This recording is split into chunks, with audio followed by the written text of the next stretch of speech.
O terremoto de magnitude 7,3 que ocorreu no norte do Chile por volta das 11 horas desta quinta-feira também teve tremores por aqui. Eu converso com o professor Alexandre Perinotto, que vai explicar um pouco para a gente, né, professor, a respeito desses tremores.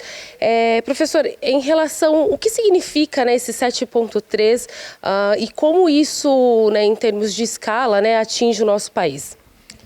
Bem, antes de tudo, muito obrigado pela oportunidade.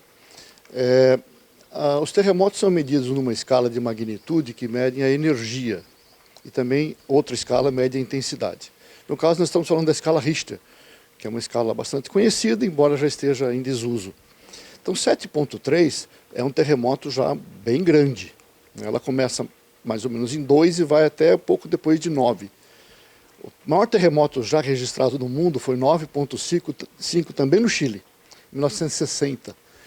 Mas o Chile ele está numa região que nós chamamos tectonicamente ativa, que é o encontro de placas tectônicas, né, que são megaestruturas planetárias que estão se chocando em alguns pontos e se separando em outros.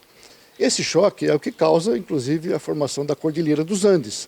Então, ali no Chile é muito comum, né, muito comum mesmo, vários terremotos são registrados, mas terremoto em escala, nessa escala de 2, quase não é sentido. Um de 7,4 é um grande terremoto, né, pode causar grandes danos, e o terremoto é como se fosse uma onda, como a gente vê quando você joga um objeto numa água parada que forma aquelas ondas, isso é um terremoto. Esse choque entre duas estruturas, né, esse rompimento causa essa onda. Nós estamos muito distantes de lá, então a energia que chega aqui ela é baixíssima. Ocorrem milhares de terremotos por ano, mas a gente não sente porque são escalas menores.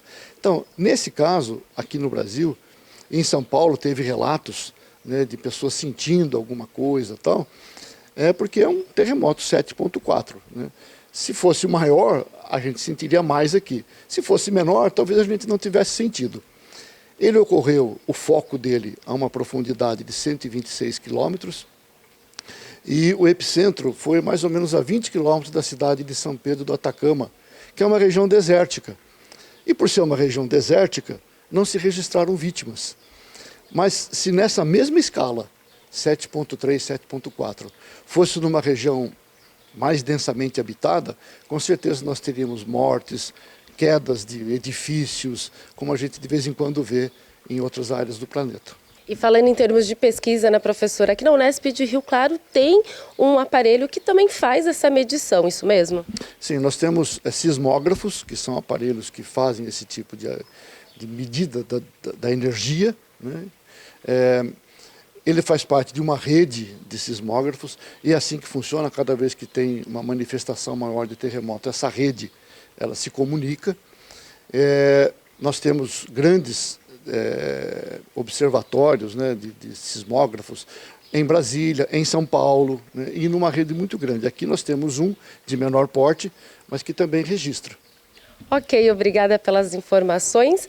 E além de conversar com o professor aqui da Unesp, Alexandre Perinotto, nós conversamos também com o Danilo, da Defesa Civil, que passou algumas informações. Vamos ouvir. A intensidade aqui ela foi mínima, né, tanto lá na capital paulista como nos municípios, né, no caso aqui o nosso também tivemos alguns relatos nas redes sociais. E nós ficamos monitorando a madrugada toda, juntamente com a Defesa Civil do Estado. E aí, esses relatos, né, falam aí sobre sentirem aquela tontura, que tremeu um pouquinho, quais as orientações em uma situação dessa, porque a população aqui do interior não está, né, acostumada com esse tipo de situação. Sim, no caso aqui na cidade foram quem moravam em edifícios. As pessoas elas devem, né, no caso aí, desocupar os edifícios pelas escadas, né? Pode estar ligando na Defesa Civil no 199 ou no Corpo de Bombeiros no 193. Se ela estiver dentro de casa, procurar ficar abaixado dentro da casa, e se estiver na rua, procurar um lugar aberto, não ficar embaixo de postes, de árvores, né? E qualquer relato de sismo, a Defesa Civil emitirá um alerta para a população, e as orientações serão passadas no caso de sismos, né, ou terremotos.